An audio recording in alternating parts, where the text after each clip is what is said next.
ना इधर की बात ना उधर की बात, रुद्राक्ष क्लब ऑफ अंबरनाथ पेश कर रहे हैं मुद्दे की बात।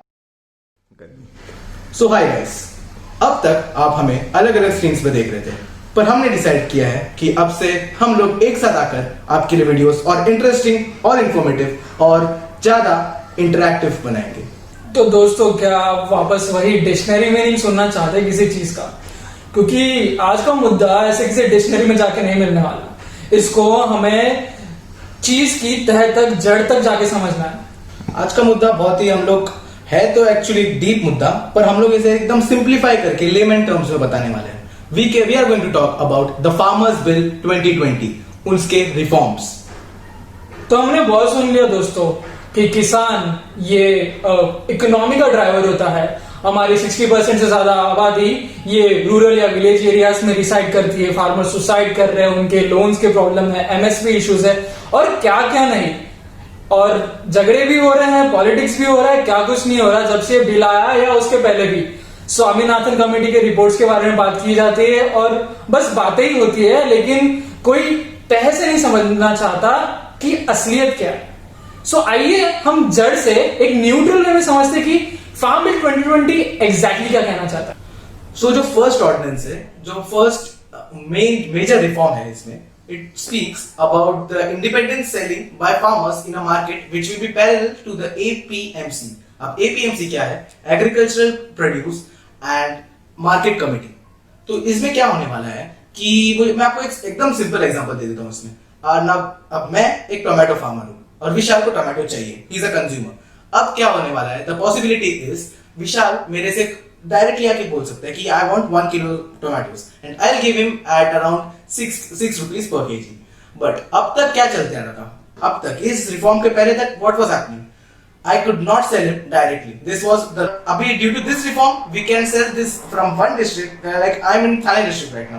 मैं इसे सीधा शिमला में भी बेच सकता हूँ, मैं इसे सीधा केरला में भी बेच सकता हूँ, और पहले this was not possible. So this was everything about the first reform. जब second reform है, विशाल आपको उसके बारे में एकदम डिटेल में बताने वाले हैं। ये जो सेकेंड रिफॉर्म है ये बहुत ही क्रूशियल है और इस मुद्दे पे काफी बहस भी चल रही है।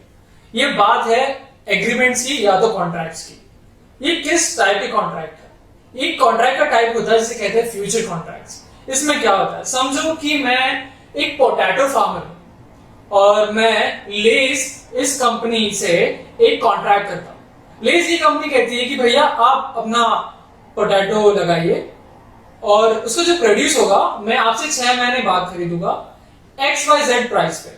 फॉर एग्जाम्पल पकड़ लो कि 20 kg ऑफ पोटैटो मैं आपसे खरीद लूंगा 1000 रुपीज पे। ये मैं आज की तारीख में इसका प्राइस भी सुनिश्चित कर रहा हूं और इसका क्वांटिटी भी। 6 महीने बाद इररिस्पेक्टिव ऑफ कि उसका प्राइस क्या होगा या मार्केट में क्या डिमांड सप्लाई रूल्स है, उससे कोई फर्क नहीं पड़ता क्योंकि कॉन्ट्रैक्ट आज सील हो चुका है। 6 महीने बाद जाके मुझे उसी प्राइस पे उसको बेचना होगा और उस कंपनी को खरीदना होगा।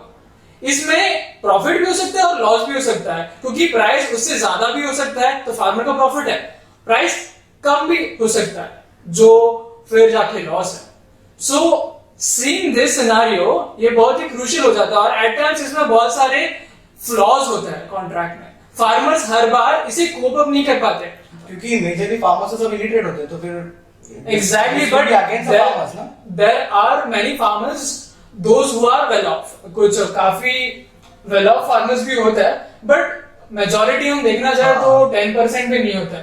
90% ऑफ फार्मर्स के पास 2 एकड़ से भी ज्यादा जमीन नहीं होती गाइस। इनफैक्ट वो दूसरों की जमीन पे फार्मिंग करते हैं और उसकी रोजी रोटी चलाते हैं। ऑन द कॉन्ट्ररी जब आप कॉर्पोरेट्स की बात करते हो गया रिलायंस, लेस या कोई भी बड़ी कंपनी ले लो, उनके पास एक लैविश सी एक लीगल टीम होती है। छोटे छोटे केस के लिए भी वो लोग करोड़ों रुपए खर्च करना जानते हैं, तो एक बड़ा कॉन्ट्रैक्ट का तो सवाल ही नहीं होता। सो इस पे बहुत कंट्रोवर्सी चल रहा है और होना भी चाहिए। इट इज, अगर ऐसा हो रहा है तो फिर it is totally against the farmer, तो प्रोटेस्ट को शायद बराबर ही कर देना लोग। लेकिन इसका कोई मिडल पे होना चाहिए ना, क्योंकि ये कंप्लीटली अगेंस्ट भी तो नहीं है। ऐसा हो सकता है कि गवर्नमेंट कोई मशीनरी प्रोवाइड करे जिससे फार्मर्स के राइट्स सेफगार्ड हो। दे शुड प्रोवाइड अ वे कि वो कॉन्ट्रैक्ट फार्मर्स से अनबायस्ड ना हो। Like that should support. और यही है हमारा सेकंड ऑर्डिनेंस. सेकंड ऑर्डिनेंस बोलता है कि The contract between the two parties should be beneficial for both. Both. और इसका जो विशाल ने अभी आपको एकदम विस्तार में जो समझाया है कि what is going to happen, क्या फ्रेमवर्क लगेगा, ये सब जो लीगल चीज होने वाला है, जो फ्रेमवर्क होने वाला है, it will be all decided by the government. Farmers को कुछ नहीं करना है. फार्मर्स को बस गवर्नमेंट के पास जाना है, बोलना है I am interested with entering into an agreement with so and so company और please help me take this forward, कि मुझे और क्या करना है. शायद यही है सेकंड रिफॉर्म. जी.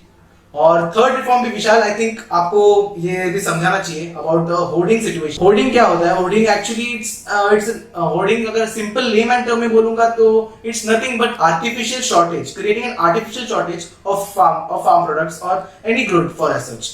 लाइक अनियंस का हमेशा देखा जाए तो अनियंस ही होता है ऐसा चीज जिसका हमेशा से होर्डिंग होते आ रहा है. हाँ, it is very common onion hoarding. तो क्या होता है, जो लोग बड़े बड़े ये रहते हैं, मतलब जो लोग के पास बड़ा बड़ा गोडाउन रहता है, जो लोग के पास बड़ा बड़ा ये फार्म रहता है, लोग सब लोग एक ही जगह पे अपना पूरा प्रोड्यूस या फिर जो उन लोग ने खरीदा है पूरा सामान, जो उनको मतलब होल्ड करना है, लाइक अनियंस का अगर वर्ड कर रहे हैं, पूरा अनियंस उन लोग एक साथ एक रूम में रख देंगे और मार्केट में ऐसा करेंगे कि it's a shortage in the market. और इसकी वजह से क्या होने वाला है? Demand goes up but supply goes down and so the profits and the prices skyrockets. और यही चीज अभी इस थर्ड रिफॉर्म में बंद करने की बात हो रही है. कैसे? थर्ड रिफॉर्म ये बोल रहा है कि अभी ना सेंट्रल गवर्नमेंट ना स्टेट गवर्नमेंट कुछ ज्यादा इसके ऊपर टैक्स लगाएगी प्रोडक्ट्स के ऊपर, ना ही वो अपना मोनोपोली जमाएगी. It is all up to the farmers कि वो क्या करे. और आप ये ध्यान रखिए कि कोई भी फार्मर्स नहीं चाहते कि होर्डिंग करे, क्योंकि फार्मर्स लोगों के पास खुद का ना इतना बड़ा गोडाउन होता है और ना दे कैन अफोर्ड, क्योंकि जो फार्मर्स होते हैं वो अपना वीकली पैसा या फिर मंथली पैसा या इवन डेली वेजेस पे काम करते हैं. सो दिस जस्ट लाइक अगर कंप्लीटली नहीं, पर it will really be a reform in the hoarding side, in the negative side of this agricultural business. लेकिन इसी सिक्के का एक दूसरा पहलू भी है दोस्तों. ये चीज सुनने में और समझने में जितनी आसान लग रही है, इसमें एक इसका दूसरा ऐसा पार्ट है जो कहता है कि गवर्नमेंट ने अभी काफी चीजें, एक लिस्ट हुआ करता है एसेंशियल कमोडिटीज का. ये हमारे कोविड के टाइम में भी आपने ऑब्जर्व किया होगा कि गवर्नमेंट की तरफ से एक लिस्ट जारी की जाती थी कि ये XYZ एसेंशियल आइटम्स है जो डे टू डे नीड्स के लिए काफी इंपॉर्टेंट है और ये इन एनी कॉस्ट अवेलेबल होनी चाहिए in any part of the country. इसलिए ऐसी चीजों के ट्रांसपोर्टेशन पे भी कोई पाबंदी नहीं थी और एक free movement of these goods and commodities हमें मिलता था. लेकिन कुछ काफी एसेंशियल चीजें हैं जो यहाँ वहां की जा रही है, ऐसा दावा किया जा रहा है. तो क्या ये बात सच है और इसका तय क्या है? क्या तो विशाल, द थिंग इज जो एसेंशियल गुड्स का जो एडिशन होता है और जो सब्ट्रैक्शन होता है लिस्ट में से, इट ऑल डिपेंड्स अपॉन अभी टाइम क्या चल रहा है. Like the kharif crops, the rabi crops, that also determines कि क्या चल रहा है. जैसे आप बोल रहे हो अबाउट द कोरोना सिचुएशन, उसकी वजह से भी मार्केट बहुत ऊपर नीचे हो गया है. कोई क्रॉप्स का अबंडेंस हो गया और कोई क्रॉप्स किसी ने ज्यादा लिया भी नहीं है. सो द थिंग इज जो अभी गवर्नमेंट ऐसा कर रहा है कि जो भी फार्मर्स का प्रोड्यूस बिका नहीं है due to this corona pandemic, वो लोग अपना जो मिनिमम सेलिंग पॉइंट है उसमें गवर्नमेंट सब अभी गुड्स खरीद तो रहे हैं. और रही बात in addition to the list कौन सा हम लोग को प्रोडक्ट्स चाहिए, कौन सा फार्म गुड्स आना चाहिए, उसमें कौन सा एग्रीकल्चर प्रोड्यूसर्स आना चाहिए, the government is like going to make one more list in the winter session I guess. और वहां पे it will be like more clear कि क्या होने वाला है एक्चुअली ये बिल का. सो अभी इतना सब मैंने जो बता दिया तीनों ऑर्डिनेंसेस, मैंने और विशाल ने, अभी आप लोग यही सोचेंगे कि ये तो पूरा फार्मर्स के हित में है, तो प्रोटेस्ट कौन कर रहा है? Who is protesting if not farmers? तो let's talk about arhtiyas. Now who are arhtiyas? जो आहारतीज होते हैं वो they are known as the agents और the common man who are the middleman who are working in the APMCs, in the APMC mandis. These people, like, they are responsible for the transportation from farmers farms to the APMC mandis, and then they are like they take it down, they provide platforms in front of their own shops, and they are like they clean the goods, they pack the goods, they weigh the goods, like जो secondary चीजें होते हैं apart from farming, they are responsible for just that. और you know कितना charge करते हैं? They take around 2.5% of the MSP. अब 2.5 सुनने में तो बहुत कम रहेगा, राइट? बट अगर हम बात करेंगे इसी बारे में, तो जस्ट लास्ट ईयर पंजाब और हरियाणा में इन लोगों का बिजनेस, आहारतीज का business accounted to almost 2000 crores. But उन्होंने किया ही क्या है इतना के लिए, ये सब करने के लिए. सो टू काउंटर दिस लाइक ये जो आरती सिस्टम है, ये जो मिडलमैन सिस्टम है, इसको जो शॉर्ट कर इसको निकालने के लिए और फार्मर्स का हित के लिए, फार्मर्स का बेनिफिट के लिए मोदी गवर्नमेंट ने ये बिल इसीलिए लाया है ताकि जो फार्मर्स है उनको एक सेपरेट प्लेटफॉर्म मिले जहां वो खुद से उनको जिसके साथ बिजनेस करना है उनके साथ करें. The thing which is going behind the scenes in this mandis वो विशाल आपको डिटेल में समझाएगा और ये एक्चुअली बहुत ज्यादा इंपॉर्टेंट है और it is a serious matter. So आप जस्ट सुने कि क्या होने वाला है इसके बाद, इसका पीछे का बड़ा रीजन. दोस्तों ये प्रॉब्लम क्रिएट ही क्यों हुआ? जब हम बात करते हैं कि हर डिस्ट्रिक्ट में एक एपीएमसी मार्केट है, बट दोस्तों हर डिस्ट्रिक्ट में फार्मर्स कितने हैं, गांव कितने हैं, और एक एपीएमसी मार्केट हर गांव से कितना नजदीक है? अगर एपीएमसी मार्केट उतना ही इंपॉर्टेंट और वाइटल है तो उसका रीच भी उतना ही होना चाहिए. एक छोटे छोटे इंटरवल पे एक एपीएमसी मार्केट होना चाहिए सो दैट फार्मर इजीली वहां रीच आउट कर सके और अपना प्रोड्यूस एक अपने ही एक बहुत ही रिस्पेक्टफुल प्राइस पे बेच सके. लेकिन अभी हो क्या रहा है समझिए. समझो कि मेरा गांव एपीएमसी मार्केट से 60 या 65 किलोमीटर दूर है. तब आता है अहर्ती का रूल. तो ये अहर्ती करता क्या है कि गांव के समझो कि 50 किसान हैं, उन सबका प्रोड्यूस वो एक साथ लेके जाता है. और आप भी जानते हैं कि दोस्तों आपने कोई चीज 1 किलो खरीदनी है और उसकी अगेंस्ट सेम चीज कोई अगर 20 किलो खरीदता है तो ऑफ कोर्स वो 20 किलो वाले को डिस्काउंट मिलेगा ना, क्योंकि वो एक साथ बहुत सारा माल खरीद रहा है. अहर्ती भी तो यही करता है. अगर एक फार्मर जाके वहां अपना 100 किलो अनाज बेचता है, ऑन द कॉन्ट्ररी एक अहर्ती जाके पूरे गांव का अनाज एक साथ ले जाता है जो करीब 4-5 हजार किलो हो जाएगा और वो वहां बेचता है. अब ये तो एक होगी क्वांटिटी की बात. अब करते हैं ये जो बीच वाला काम करते हैं जिससे उनको बहुत सारा मुनाफा होता है, ये क्वांटिटी में तो बेचते ही हैं. ऑन द कॉन्ट्ररी ये फार्मर से समझो खरीदते हैं 600 रुपए क्विंटल में और वहां जाके उनको दाम मिलता है कहीं 800 रुपए क्विंटल, 850 रुपए क्विंटल. ये 1 क्विंटल का बात हो गया. इसको तुम पूरा मिला लो, मल्टीप्लाई कर लो, एक बहुत ढेर सारा अमाउंट हो जाता है. और जितना एक्सपेक्टेशन एक फार्मर को ये बेचने में एपीएमसी मार्केट में होता है उसके अगेंस्ट एक अहर्ती का कुछ रोल ही नहीं. सो मतलब arhtiyas are doing nothing but exploiting farmers in a way. क्योंकि देखा जाए तो arhtiyas they take about 2.5% of the MSP which is decided by the trade unions. अब आप बोलोगे एमएसपी क्या? MSP is like the minimum selling price which is decided by the trade unions. जो एक मंडी है, वो मंडी के जो ट्रेड यूनियंस है वो दे डिसाइड कि ये जो प्रोडक्ट है वो कितने में, लाइक बटाटा है उसका कितना प्राइस देना चाहिए. They are it is not decided by the leaders, the trade unions of the APMC. अब इधर क्या पॉइंट हो रहा है, जब भी एपीएमसी का कोई रोल ही नहीं रहने वाला है, जो फार्मर्स अभी इंडिपेंडेंटली बेचने वाले उनको ये जो रूल्स है उनसे कंप्लाई नहीं करना है, उनको जो प्राइसेस है वो नहीं मानना है, उनको अपना खुद का प्राइस दे कैन डिसाइड. और यही प्रॉब्लम हो रहा है टू द आरतीज एंड द ट्रेड यूनियंस. और ये दोनों जो लोग हैं they are most affected by it और यही लोग प्रोटेस्ट कर रहे हैं. बट एक्चुअली देखा जाए तो उनका प्रोटेस्ट राइट भी है ना वे. Don't you agree? कैसे? सी उनको वो भी they also create jobs and things, but the thing is वो ले रहे ज्यादा interest rates. The interest rates are too high I guess, because just in Haryana and Punjab they are taking about 2.5% of the MSP और उससे they generated an aggregated value of 2000 crore in just 1 year. अभी 2000 करोड़ कैसे आप पूछोगे तो it's just exploitation of the farmers. जो गरीब farmers है उनको वो उनका पैसा नहीं जा रहा है, उनका जो वर्थ ही पैसा है, बहुत बार रिपीट हो गया तो फिर 3 2 1 उनका जो वर्दी पैसा है जो उनको मिलना चाहिए उतना पैसा उनको मिल नहीं रहा है. ये जो भी पैसा है वो आरतीज और जो ट्रेड यूनियन है उनके जेब में जा रहा है. सो दिस रिफॉर्म ये भी काउंटर कर सकता है और ये काउंटर करने भी वाला है. एंड टॉकिंग अबाउट अभी हम लोग ने ये डिस्कस भी कर लिया कि what exactly is the farm bills और ये भी डिसाइड कर दिया कि who is facing problems. But we can not ignore the fact कि हाँ फार्मर्स भी नाराज है, farmers do have their demands. So let's talk about the main 3 demands or main key factors जो हमें डिस्कस करना है in the next parliament कि फार्मर्स के हित में और क्या क्या होना चाहिए. So the first thing विशाल आपको बताने वाला है कि क्या होना चाहिए for the benefit of the farmers. तो दोस्तों ये जो एमएसपी वाली जो बात चल रही थी, एक्चुअली एट अ पॉइंट तुम लोगों को कंफ्यूज हो सकता है क्योंकि एमएसपी की 2 चीजें होती है, 2 मतलब होते हैं. एक जो मिनिमम सपोर्ट प्राइस है जो गवर्नमेंट दे रही है, ये जो गवर्नमेंट के यार्ड्स होते हैं वहां वो प्रोड्यूस रिसीव करते हैं उस मिनिमम सपोर्ट प्राइस पे, और ये मिनिमम सपोर्ट प्राइस जो एपीएमसी के मंडी का ट्रेडर्स का जो प्राइस डिसाइडेड होता है उससे काफी ज्यादा होता है इन कंपैरिजन। लेकिन इधर एक लिमिटेशन क्या आ जाता है ना दोस्तों, कि जिस मिनिमम सपोर्ट प्राइस पे गवर्नमेंट प्रोड्यूस खरीद रहा है ना फार्मर्स से, उसमें कई सारे लिमिट्स है और बहुत सारी कंडीशंस है।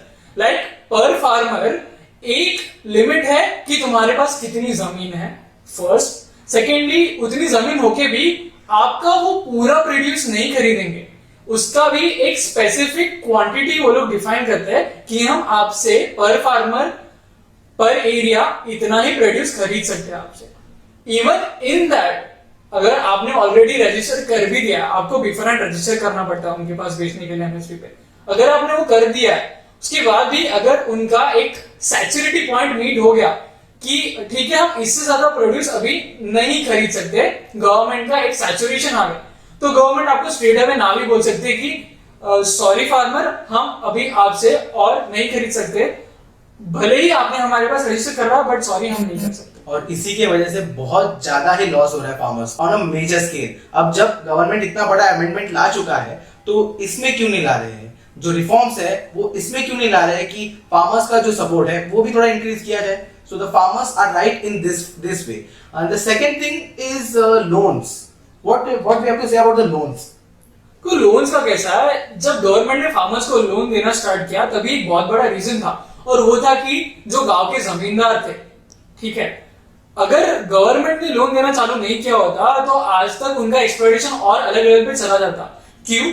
क्योंकि ऑलरेडी उनके पास उनके जो नॉर्मल जो उनकी लागत होती है, समझो जो बीज का खर्चा हो गया, उनको उनके फर्टिलाइजर का खर्चा हो गया, उसके लिए उनके पास पैसे नहीं होते थे स्टार्टिंग में, तो वो जाएंगे किसी जमींदार के पास, काफी बड़े इंटरेस्ट रेट पे उनसे लोन लेंगे, फिर वो रिपे नहीं कर पाएंगे क्योंकि इंटरेस्ट रेट और काफी ज्यादा होता है। कैलकुलेशंस तो फार्मर डिबेट नहीं कर सकता क्योंकि जमींदार के पास ऑलरेडी बहुत पावर्स होता है, तो अगेन जमींदार एक्सप्लॉइट करता है, फार्मर की खुद की जमीन खुद के नाम कर लेता है, अनटिल एंड अनलेस वो लोन और इंटरेस्ट रिपे ना कर पाए, सालों साल बढ़ जाते हैं, इंटरेस्ट बढ़ते जाता है, और अल्टीमेटली फार्मर उस जमींदार का एक गुलाम सा बन जाता है। इस चीज को रोकने के लिए, चेन को ब्रेक करने के लिए गवर्नमेंट ने स्टार्ट किया फार्मर्स को लोन देना, और उसके बाद जैसे ही ये लोन देना स्टार्ट किया तब और रिफॉर्म्स आते गए, रूरल बैंक्स बनने लगे, रूरल एरियाज में फार्मर्स को बैंक्स और ट्रांजैक्शंस के बारे में समझ आने लगी, और फार्मर कंपैरेटिवली बहुत ही इंटेलेक्चुअली साउंड होने लगा इन सब चीजों के बारे में। सो उसको पता चलने लगा कि लोन्स क्या होते हैं। At times government time to time उनको वेवर्स भी देते हैं लोन के इंटरेस्ट पे। सो ये बहुत क्रूशियल पॉइंट था। बट द थिंग इज, अभी जैसे गवर्नमेंट, अभी हम लोग को इसमें खुश नहीं होना कि गवर्नमेंट ने रिफॉर्म्स लाया एंड एवरीथिंग एल्स। देखो, द थिंग इज, बात बदतर से अभी बुरी हो चुकी है। It's been from worse, it's now bad, it's not good yet. The thing is, अभी भी गवर्नमेंट इतना कुछ कर नहीं पा रहा है for the farmers, for the backbone of our economy. और ये हम लोग हर रोज न्यूज़पेपर में देख सकते हैं कितना फार्मर सुसाइड कर रहा है, कितने लोगों को अभी भी अपना जमीन बेचना पड़ रहा है, have to have hungry nights, they have to sleep on an empty stomach. So अभी क्या कर सकते हैं? The thing is, loan waivers at this time is not at all good for our economy. Already we have entered into a recession. So the thing is, in this coming winter session, the farmers लोगों का ये भी एक demand है कि उनका जो loan का जो वेवर है, that should be at least negotiated कि उनका जो टेन्योर है वो थोड़ा और बढ़ाया जाए and things like that. So now we have decided the major two demands. The first, सो अभी हम लोगों ने दो major demands of the farmers discuss किए। अब फार्मर्स का एक और बहुत ही बड़ा डिमांड सामने आया है। फार्मर्स ये बोल रहे हैं कि उनको एक प्रॉपर लीगल फ्रेमवर्क प्रोवाइड किया जाए ताकि उनका एक्सप्लॉयटेशन ना हो in front of big companies, अगर वो लोग एग्रीमेंट में एंटर हो रहे हैं तो।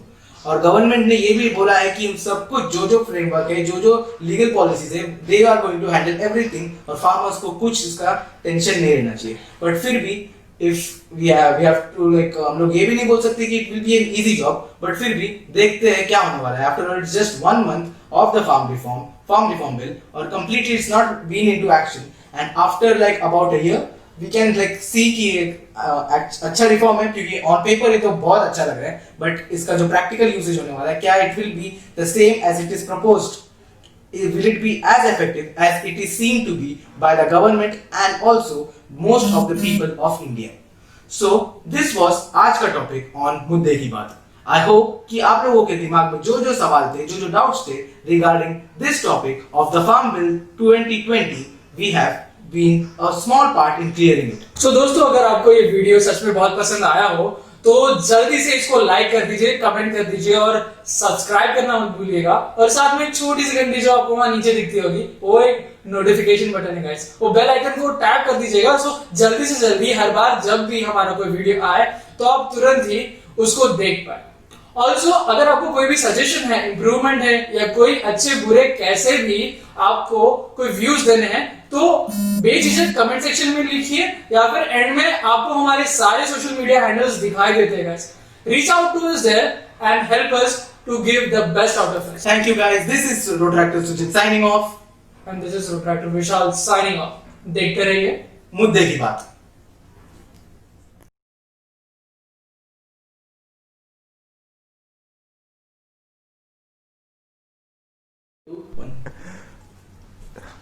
हेलो गाइस, अब तक आप हमें अलग अलग स्क्रीन से देख रहे थे और आप हंसे मत. रुक जा, पॉज दे, तो तुरंत वापस करेगा, वापस Lights. करेगा मत. Lights, camera and action.